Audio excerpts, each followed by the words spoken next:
हो हिंदी। हिंदी हमने कुछ पिछले अपने जो 2 लेक्चर हुए हैं उनमें हमने सबसे पहले अक्षर, अक्षर के बाद वर्ण, इनको समझा था। आज हम देखते हैं वर्ण के बाद शब्द। क्या देखते हैं? शब्द।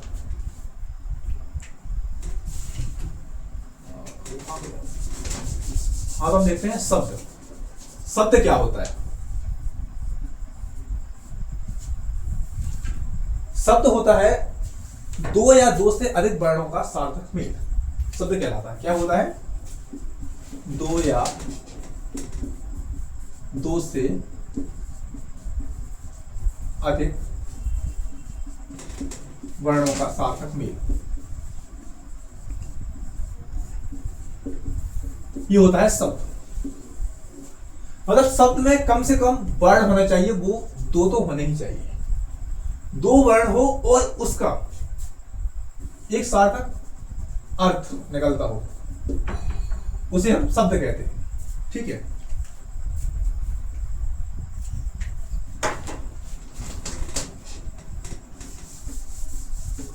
अब देखते हैं हम शब्द, शब्द के प्रकार। शब्द तो हमने देख लिया, अब हम देखते हैं शब्दों के प्रकार को। क्या देखते हैं? शब्द के प्रकार।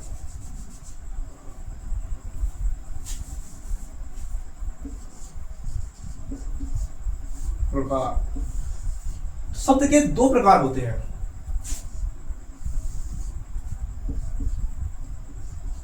एक होते हैं सार्थक शब्द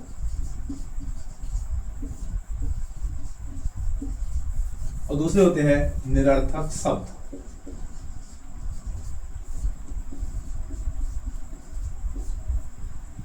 सार्थक शब्द और निरर्थक शब्द। सार्थक शब्द वे शब्द होते हैं जिनका कोई एक विशेष सार्थक अर्थ होता है, वो होते हैं सार्थक शब्द। और निरर्थक शब्द वो होते हैं जिनका कोई विशेष अर्थ नहीं होता, लेकिन यह क्या होता है? शब्दों का विस्तार करते हैं। जैसे एग्जांपल के लिए सार्थक शब्द ले लेते हैं घर,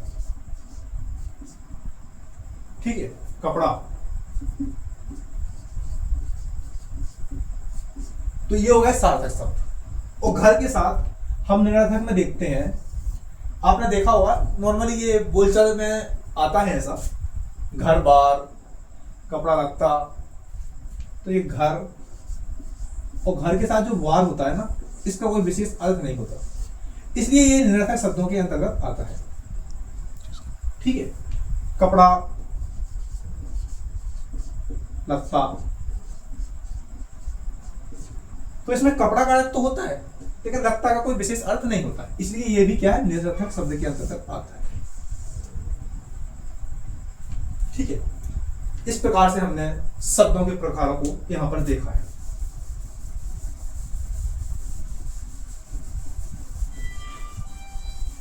अब हम शब्दों के प्रकार से आगे बढ़ते हुए शब्दों का वर्गीकरण देखते हैं।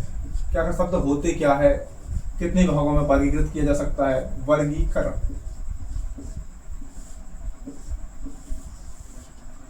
तो शब्दों का वर्गीकरण हमको देखना है, तो शब्दों का वर्गीकरण हम अलग अलग प्रकार से देखते हैं।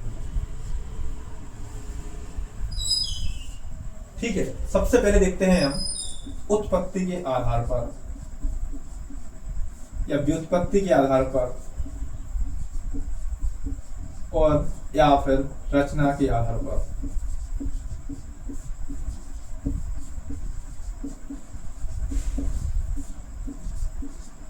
पहला, ठीक है, व्युत्पत्ति के आधार पर, उत्पत्ति के आधार पर या रचना के आधार पर। और एक वर्गीकरण हमको देखना है अर्थ के आधार पर।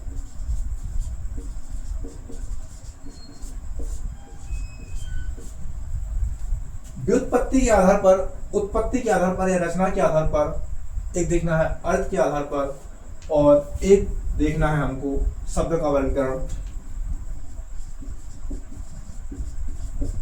व्याकरण, व्याकरणिक, कर्णिक, रचना या प्रकार के आधार पर।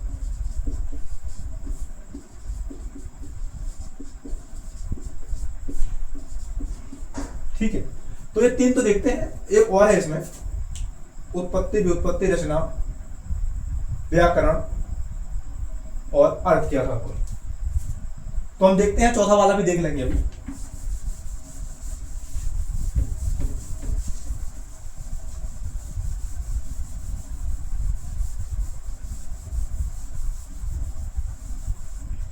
ठीक है, सबसे पहले देखते हैं हम उत्पत्ति के आधार पर।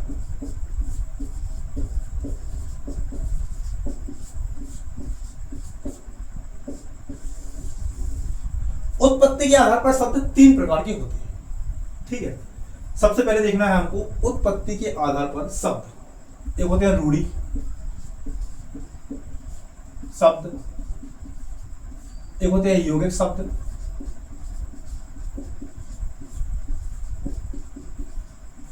और एक होते हैं योग ऋण शब्द।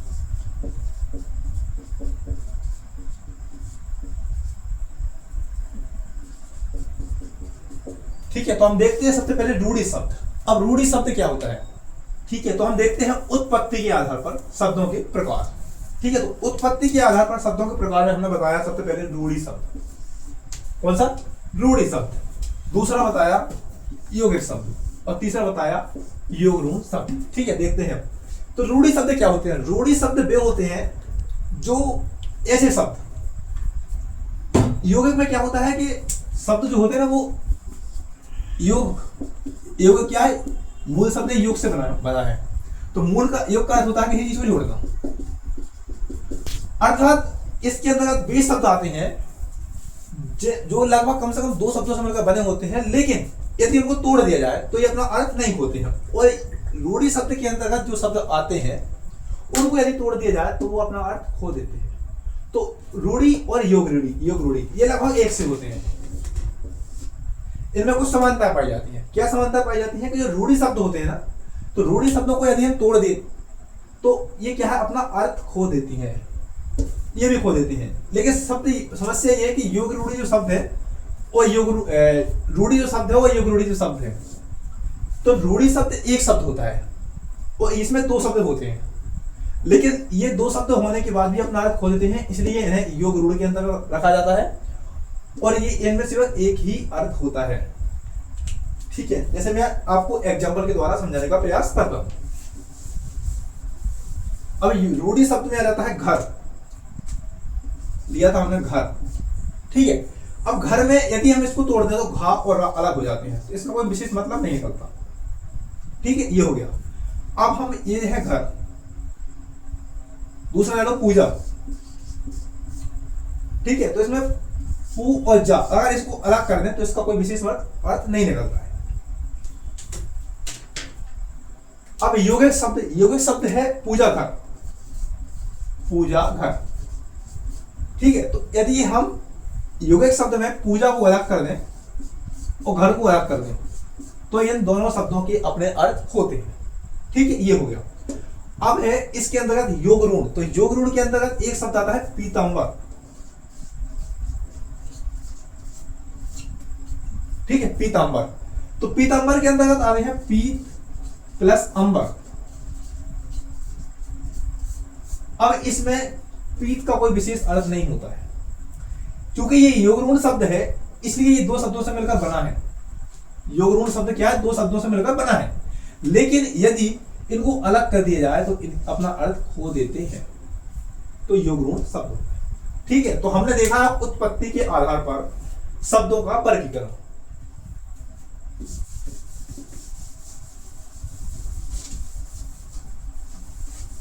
अरे सॉरी, उत्पत्ति नहीं, व्युत्पत्ति है।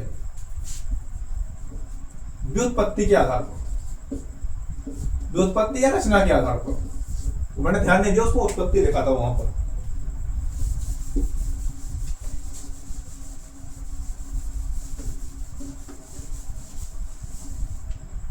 अब देखना है हमको उत्पत्ति के आधार पर।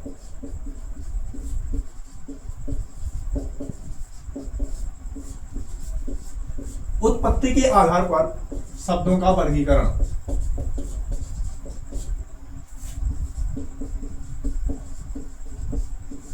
कौन सा शब्द कहां से उत्पन्न हुआ है?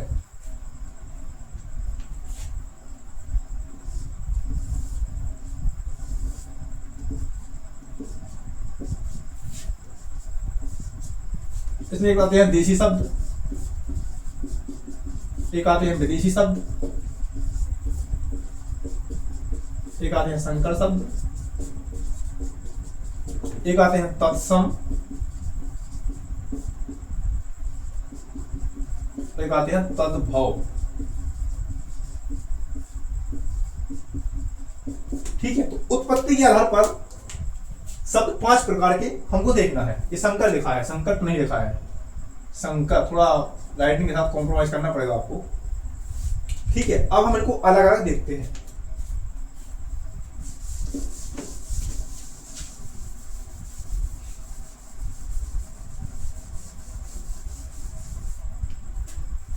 तो सबसे पहले हमने देखा है तत्सम।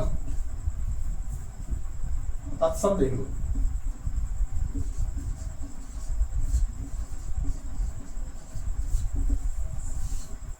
तत्सम, ठीक है। तत्सम के अंतर्गत वो शब्द आते हैं जो संस्कृत से लिए गए हैं और ठीक उसी प्रकार से हिंदी में रख दिए गए हैं। जो संस्कृत से लिए गए हैं और ठीक उसी प्रकार से हिंदी में रख दिए गए हैं वो होते हैं तत्सम शब्द। ठीक है, जैसे कहा था ज्येष्ठ, पितृ, श्रावण। ठीक है, तत्सम शब्द होते हैं वे शब्द जो हिंदी से ठीक वैसे ही लिए, संस्कृत से ठीक वैसे ही लिए गए हैं और हिंदी में रख दिए गए हैं। तत्सम हो गया। अब तद्भव, तद्भव शब्द, तद्भव और तत्सम ये में अंतर भी लगभग अधिकांशतः आप जगह आप देखना तो विभिन्न एग्जामों में पूछे जाते हैं। जो तद्भव शब्द है, तद्भव शब्द के अंतर्गत वे शब्द आते हैं जो संस्कृत से लिए गए हैं लेकिन हिंदी में परिवर्तित करके रखे गए। जो के तो नहीं रखे गए, जब जो के तो रख दिए गए वो तत्सम है। ठीक है, जैसे ज्येष्ठ का रखा है जेठ, ज्येष्ठ, हाँ, पितृ का पिता, श्रावण का सावन, ऐसे शब्द। ठीक है, ये हो गया। अब 2 शब्द और 3 शब्द और बचे हैं।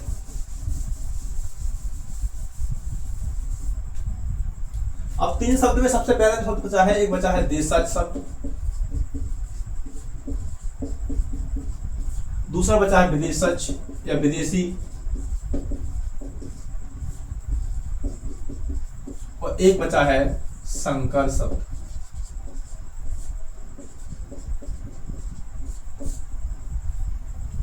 तो देशज शब्द, देशज शब्द वे शब्द हैं जो किसी एक समुदाय क्षेत्र में बोले जाते हैं, बोले जाते हैं देशज शब्द। अरे सीधी सीधी बात ये है, देशज शब्द के अंतर्गत वे शब्द आते हैं जो हमारे देश के हैं और देश के किसी भी एक निश्चित क्षेत्र में बोले जाते हैं, वो देशज शब्द के अंतर्गत आते हैं।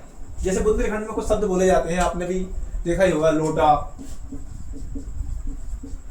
लोटा किसको बोला जाता है पता है आपको? लोटा लोटा को ही बोला जाता है। खाट, खाट का पता है? खाट होता है चारपाई। अब ऐसे शब्द आते हैं जो देशज शब्द होते हैं, वो विदेशज शब्द है या विदेशी शब्द, इसको विदेशज भी बोल सकते हैं अपन, विदेशज शब्द। तो विदेशी शब्द या विदेशज शब्द वे शब्द हैं जो हमको विदेश से आए हैं, विदेश से हमने पढ़े हैं, कहीं से भी देखे पढ़े होंगे, लिखे होंगे, कुछ भी है, और उनको अपनी सुविधा के अनुसार हमने क्या किया कि अपने ग्रंथों में या फिर अपने नॉर्मल एक साधारण जीवन में अपना लिए हैं, वो होते हैं विदेशज शब्द। ठीक है, विदेशज शब्द। तो उनको क्यों अपनाया है? क्योंकि हम उनको सुविधाजनक बनाने के लिए, जैसे आजकल वो शायरियों में यूज करते हैं। शायरियों में कौन कौन शब्द यूज होते हैं? उर्दू, उर्दू। ठीक है, तो उर्दू, अंग्रेजी के कुछ शब्द होते हैं। तो ये शब्द जो होते हैं वो हम अपनी नॉर्मली जिंदगी में यूज करते हैं, उनको हम विदेशज शब्द के अंतर्गत या विदेशी शब्द के अंतर्गत रखते हैं। जैसे अब एक बच्चा है, डेली स्कूल जाता है, उसको क्लास से बोलते हैं ना, अभी तुम्हें हाजिरी भरी कि नहीं भरी है? तो जो हाजिरी वर्ड है, हाजिरी, हाजिरी, ये उर्दू वर्ड है। और जो उर्दू वर्ड है तो वो क्या है हमारे लिए? विदेशज वर्ड है। अलमारी, ये उर्दू वर्ड है, अलमारी। ठीक है, ये बोलते हैं ट्रेन, तो ये सब वर्ड कौन से वर्ड है? विदेशी वर्ड है।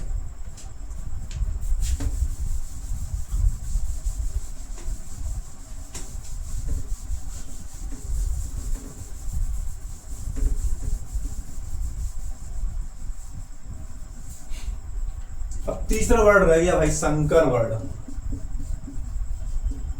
संकर वर्ड, ये वही शंकर है मेरा पिक्चर वाला, बोलते हैं ना शंकर, मेरा भाई, मेरा दोस्त, मेरा यार, ये वही है। ये कभी अकेला नहीं रहता। संकर वर्ड के अंतर्गत वे वर्ड आते हैं जिसमें तद्भाव, तत्सम, देशज और विदेशज या विदेशी।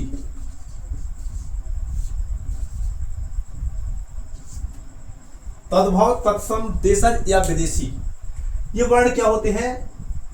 इनमें से एक नहीं होते, इनमें से दो होने चाहिए कम से कम, क्योंकि शंकर अकेले तो रहता नहीं है मेला में, उसके साथ एक वो आमिर खान भी रहता है, क्या नाम है उसका मेरे को तो याद भी नहीं है। तो उसी प्रकार से जबकि दो रहते हैं तो वो होते हैं संकर वर्ड। जैसे एग्जाम्पल के लिए रेलगाड़ी, तो रेल प्लस गाड़ी, बैलगाड़ी, बैल प्लस गाड़ी। अब देखो, आप गाड़ी तो दोनों कॉमन है। अब रेल, ये क्या है? ये कहां का वर्ड है? गाड़ी कहां का है? गाड़ी देशज है। और ट्रेन या रेल, ये आएगा अंग्रेजी में, विदेशज वर्ड है ये। तो इसी प्रकार से संकर वर्ण कभी भी अकेले अलग नहीं होता है, या एक जगह पे सिर्फ सिंगल ही नहीं होता है, ठीक है। संकर वर्ण में क्या होता है? तद्भव, तत्सम, बेशज, देशज या विदेशज। तो इनमें कम से कम दो वर्ड होना अनिवार्य है, ठीक है। ये हो गया उत्पत्ति के आधार पर।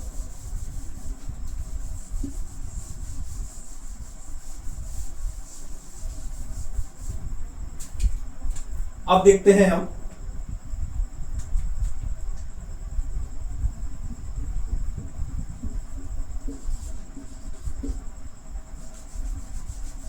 प्रकार के आधार पर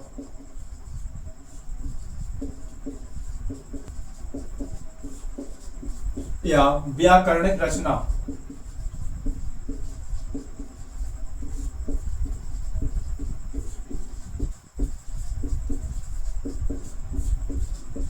प्रकार या व्याकरणिक रचना के आधार पर, तो इसके अंतर्गत हमको दो प्रकार से देखना है।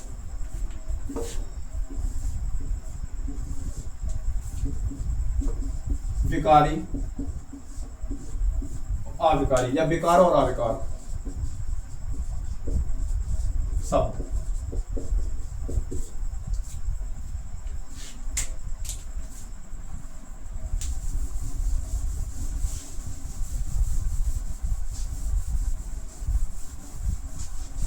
विकार शब्द कौन होते हैं और अविकार शब्द कौन होते हैं? विकार शब्द, तो विकार शब्द के अंतर्गत वे शब्द आते हैं, विकार शब्द के अंतर्गत वे शब्द आते हैं जो अपना रूप परिवर्तित नहीं करते हैं। किसके अनुसार? चाहे वो क्रिया हो, क्रिया विशेषण हो, कोई भी कारक हो, कोई भी लिंग हो, या कोई भी वचन हो।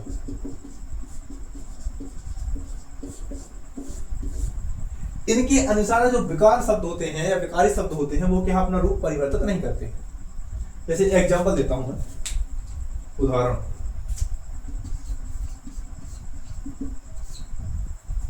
ठीक है। अब देखो इसमें दो तीन चीजें होती हैं, पहले देख लो आप। लिंग, वचन, तो इस अंतर्गत आते हैं दो लिंग, स्त्रीलिंग और पुल्लिंग।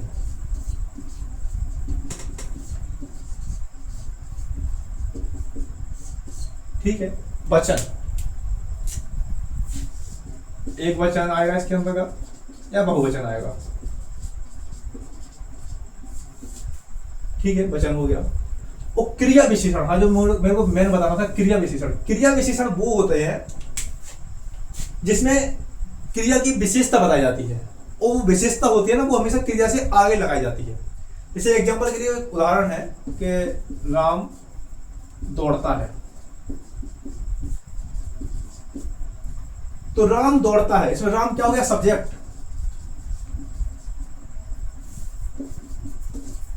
ठीक है, दौड़ना रन। अरे भैया यार ये हिंदी है यार, इंग्लिश नहीं है, भूल गया था मैं।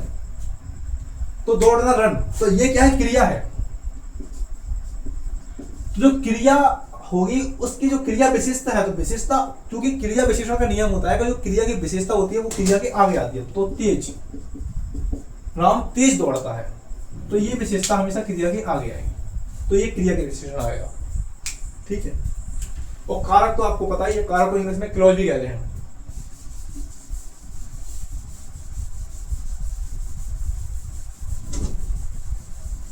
तो हाँ, विकार शब्द पढ़ रहे थे हम, विकार क्रिया विशेषता। तो मैंने बता ही दिया है आपको, जो रूप ना बदले, जैसे राम स्कूल गया,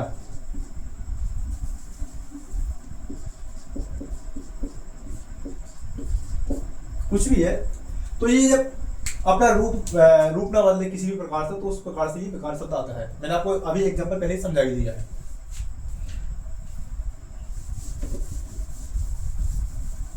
अब ज्यादा कुछ नहीं करना है, विकारी हो गया, ये आविकार हो गया या आविकारी शब्द। तो क्रिया विशेषण कारक लिंग वचन, जब कोई शब्द क्रिया विशेषण कारक लिंग या वचन इसके आधार पर अपना रूप परिवर्तित कर लेता है, तो वो आता है आविकारी शब्द के अंतर्गत। ठीक है, कौन से शब्द के अंतर्गत आता है? आविकारी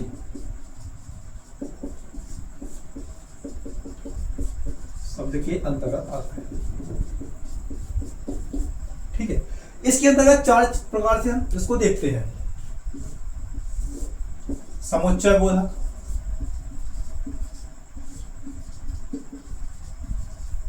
संबंध बोधक,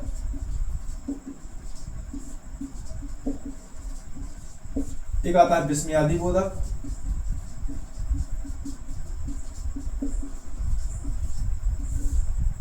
समुच्चय, संबंध, विस्मयादि, और एक और है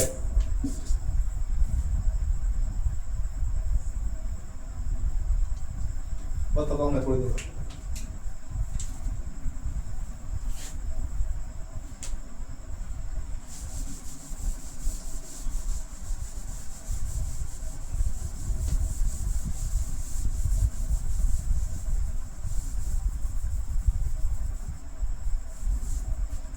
तो सबसे पहले देखते हैं हम समुच्चय बोधक।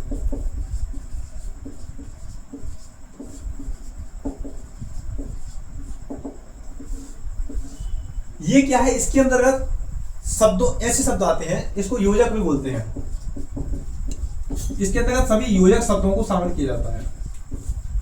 योजक का इस्तेमाल कब किया जाता है? जब दो वाक्यों को जोड़ना होता है, जैसे किंतु, परंतु, लेकिन। ठीक है, एक ही वर्ड है ये। तो जब ऐसे वर्ड आते हैं तो वहां पर समुच्चय बोधक शब्द का यूज किया जाता है। ठीक है, अब संबंध बोधक,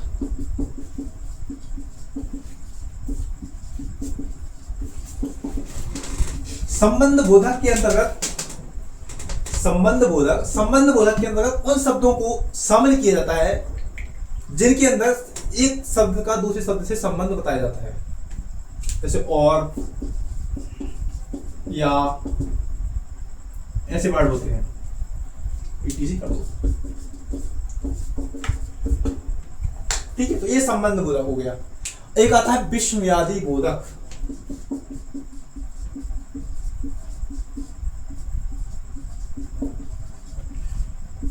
तो विस्मयादि बोधक में क्या होता है? किसी भी चीज के लिए या तो आश्चर्य, शोक, घृणा ये प्रकट होता है।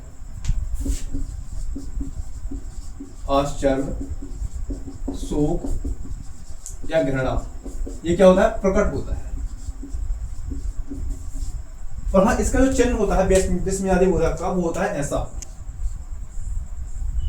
ये चिन्ह होता है। तो विस्मयादि बोधक में जो वर्ड होता है वो क्या होता है, शब्दों के हमेशा स्टार्टिंग में आता है। जैसे कोई भी वर्ड है जो आता है वाह, अरे, ऐसे कोई भी वर्ड आते हैं, बहुत सारे वर्ड होते हैं, कुछ भी है, हेरा, तो ऐसे वर्ड आते हैं, वो हमेशा जो विस्मयादि बोधक के अंतर्गत आएंगे वो क्या होंगे, स्टार्टिंग में आएंगे और उसके बाद उनका चिन्ह आता है।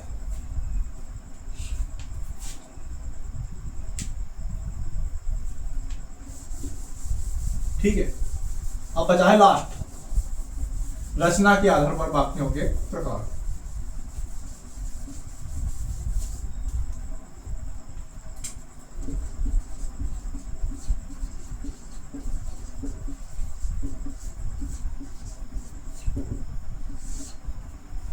रचना के आधार पर, तो रचना के आधार पर आते हैं, एक तो आता है एक,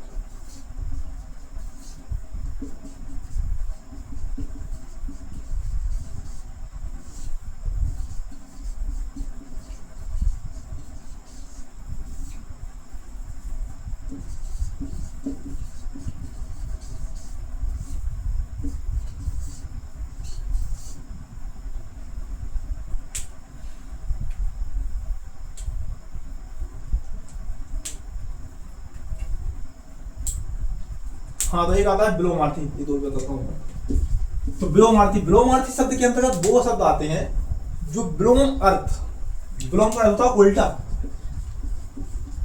जब किसी शब्द का उल्टा अर्थ निकलता है तो वहां पर विलोमार्थी शब्द आते हैं, विलोमार्थी। ठीक है। जैसे आपको आपने पढ़ाई होगा सुख का दुख, अच्छा का बुरा, etc जो भी है। अब देखो पर्यायवाची और अनेकवाची शब्द,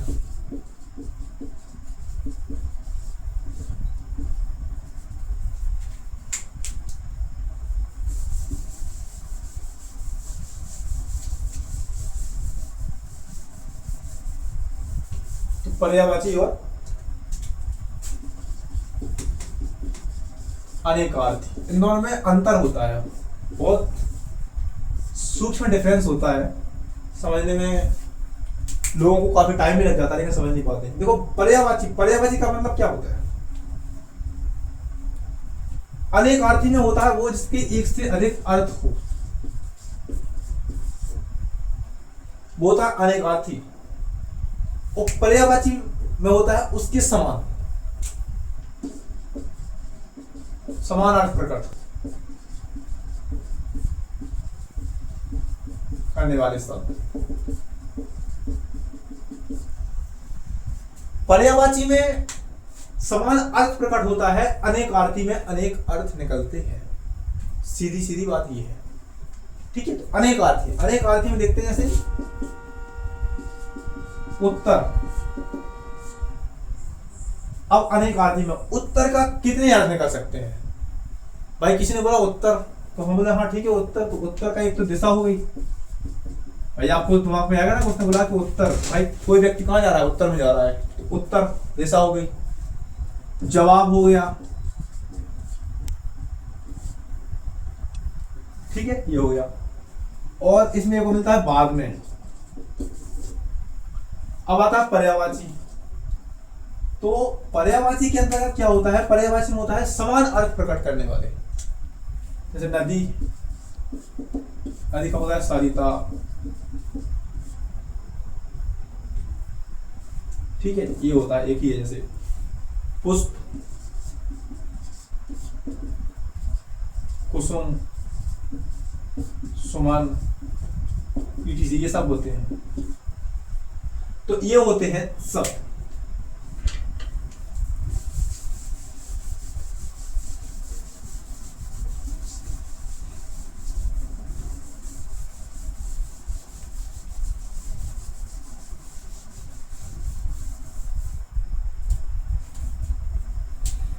अब हाँ तो अपन पढ़ रहे थे अर्थ के आधार पर, तो इसमें एक और बचा था लास्ट, वो था एक अर्थी शब्द। एकार्थी शब्द में क्या होता है, एक कोई भी ऐसा शब्द होता है जिसका सिर्फ एक ही अर्थ निकलता है। क्या होता है, एकार्थी शब्द में एक ही अर्थ निकलता है, एक ही अर्थ।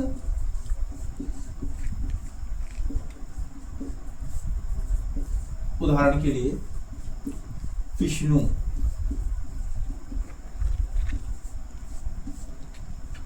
ठीक है, तो ऐसे विष्णु जैसे एक शब्द हो गया। कोई भी मान के चलो, और भी बहुत सारे वर्ड है, मैंने एक ही दिया है, ठीक है, तो ये हो गया। अब हमने क्या है, आज शब्दों का प्रकार और उनके वर्गीकरण, इनको देखा है। अब हम देखते हैं, शब्द देख लिए हमने, शब्दों के प्रकार देख लिए, उनका वर्गीकरण। अब हम देखते हैं कि शब्द की पावर क्या होती है, ठीक है। वो भोजपुरी में एक गाना आया था कि पावर ना भोला बाबू खाली झमकाइला से, राइफल के संगे दो फोटो खिंचाइला से, ठीक है। तो वही है आज भाई, शब्द तो देख तो लिए हैं, लेकिन शब्दों का पावर क्या है। पावर मतलब शक्ति हो, शब्द शक्ति। शब्द शक्ति, शब्द शक्ति में क्या होता है, जो शब्द होता है उसकी शक्ति क्या है, पावर क्या है। तो हिंदी में दिक्कत ये है ना, वो बोलते हैं ना कि इंग्लिश तो वो है भाई जहां पर इंग्लिश में तो अक्षर भी साइलेंट हो जाया करते हैं, पर हिंदी को तो बिंदी भी बोलती है। वही है ये हिंदी, वही इसका पावर है। तो पावर क्या है, शब्दों में निहित भाव होता है, जो वो क्या अर्थ देना है, वो उसका शक्ति कहलाती है। शब्दों में निहित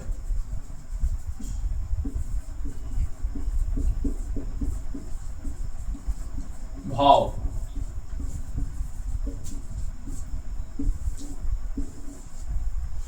शब्दों में निहित भाव या उसका अर्थ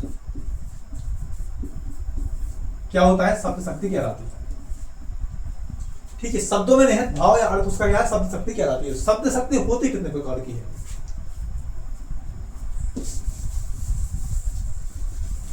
तो शब्द शक्ति को हम तीन प्रकार से देखते हैं। एक होती है अभिधा, दूसरी होती है लक्षणा, और तीसरी होती है व्यंजना। अब इन तीनों में अंतर क्या है। ये शब्द शक्ति ऐसी शब्द शक्ति होती है जिसको समझना बिल्कुल आसान होता है, लेकिन ये चूंकि ये नॉर्मल और किताबों में देखा जाए तो कहीं ना कहीं उनको इतने कठिन तरीके से प्रस्तुत किया जाता है कि विद्यार्थी को इतनी आसानी से समझ में नहीं आती है। इसको मैं सीधे सीधे समझाने की आपको कोशिश करता हूं। तो अभिधा, अभिधा मतलब आता है सीधा है, इसको इस तरह से याद करना। मैं याद करने की ट्रिक बता रहा हूं, अभी से, इसको लक्षण से याद करने की ट्रिक है, बाकी ऐसा कोई बोलेंगे। अभिधा मतलब होता है कि जो जैसा है उसको वैसा प्रस्तुत कर, अभिधा हो गया। इसको मैं एक एग्जांपल के द्वारा आपको समझाने का प्रयास करता हूं।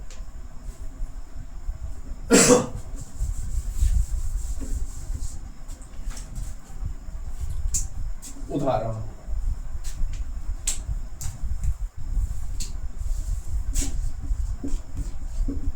जैसे गाय पालतू होती है, या गाय पालतू है, गाय एक पालतू जानवर है, सीधा ही गाय एक पालतू जानवर है। तो यहां जो गाय है वो क्या है, रियल में एक पालतू जानवर ही है। गाय क्या है, पालतू जानवर ही है। अब लक्षणों में क्या है, उसकी लक्षण प्रकट होते हैं। वाक्य क्या है उससे कुछ मतलब नहीं है, लेकिन उसके लक्षण क्या है वो मेन डिपेंडेंट होते हैं। उसी के आधार पर उस शब्द की शक्ति अर्थात लक्षणों को व्यक्त किया जाता है। जैसे वो क्या है कि जब नए नए जो शादी होती है ना, तो शादी होती है तो क्या है कि लड़की ससुराल जाती है। ससुराल जाती है तो क्योंकि प्राचीन काल की परंपरागत विधि है ये कि सास बहू की झगड़ा होना ही है। अगर वो होता है तो क्या करती है, सास फोन करती है अपने समधन के पास में, तो वो क्या बोलती है, बेटा मेरी गाय तो समधन साहब मेरी गाय तो, मेरी लड़की तो गाय है। तो यहाँ वो लड़की है ना, वो गाय नहीं है, उसके लक्षण है, वो लक्षण गाय वाले प्रकट कर रही है। उसी प्रकार से वही लक्षण है ये। जैसे एग्जांपल के लिए सीता गाय है, तो सीता गाय है, गाय का नाम सीता नहीं है। यहां सीता का ये सीधापन है, वो प्रकट कर रहा है लक्षण। तो सीतापन के लक्षण बता रहे हैं कि सीता एक गाय है, और कि सीता कोई गाय का नाम नहीं है, इतना याद रखना। वो व्यंजना, व्यंजना ये व्यंजन नहीं, व्यंजना है। तो व्यंजना में क्या होता है, ना तो कोई चीज सीधी सीधी प्रस्तुत की जाती है, ना उसका लक्षण रखा जाता है, बल्कि एक अलग ही अर्थ निकल कर आता है। ठीक है, इसको दोबारा समझना आप कि ना तो किसी चीज को सीधा सीधा प्रकट किया जाता है, ना उसके लक्षण देखे जाते हैं, बल्कि उसका एक अलग ही अर्थ निकल कर आता है, वो होते हैं व्यंजना। जैसे एग्जाम्पल के लिए क्या करते हैं बच्चे, पढ़ते रहेंगे, कुछ बच्चे होते हैं बड़े चालाक होते हैं, जाएंगे बढ़िया आराम से दिन भर साथ में दोस्तों के साथ घूमेंगे फिरेंगे, रात में उठाएंगे किताब 10 घंटे पढ़ाई करेंगे, बस उनसे यही बोलते रहेंगे पूरी साल भर कि भाई कुछ नहीं यार पढ़ते बस पास हो जाएंगे, पास हो जाएंगे। बाद में पता चलता है ना तो पास तो ठीक है वो भाई 95+ क्लास में फर्स्ट रैंक उसकी है, तब उसके दोस्त क्या बोलते हैं कि वाह यार तुम तो बड़े गुरु निकले। तो ये जो गुरु है ना वो व्यंजना वाला गुरु है, वाह तुम तो बड़े गुरु निकले। तो इसमें क्या है कि वाह तुम तो बड़े गुरु निकले, इसमें ना तो भाई अभिधा मतलब उस व्यक्ति की वर्तमान परिस्थिति को देखते हुए ना तो ये लग रहा था कि वो व्यक्ति सारा पास भी होगा, तो अब तो ठीक है, और ना उसके लक्षण देख रहे थे। लेकिन जब रिजल्ट आया तो भाई उसने पूरा शब्द शक्ति के समान पूरा भाई पासा ही पलट दिया। वो क्या, वो व्यंजना है। तो बोलते हैं वाह, तो उसने तब दोस्तों ने क्या बोला, वाह यार तुम तो बड़े गुरु निकले। इस प्रकार से हम अपनी शब्द शक्ति को भी आज खत्म करते हैं, और इन्हीं के साथ हम अपने लेक्चर को यहाँ पर समाप्त करते हैं, और आगे मिलते हैं अगले लेक्चर में। बहुत बहुत धन्यवाद।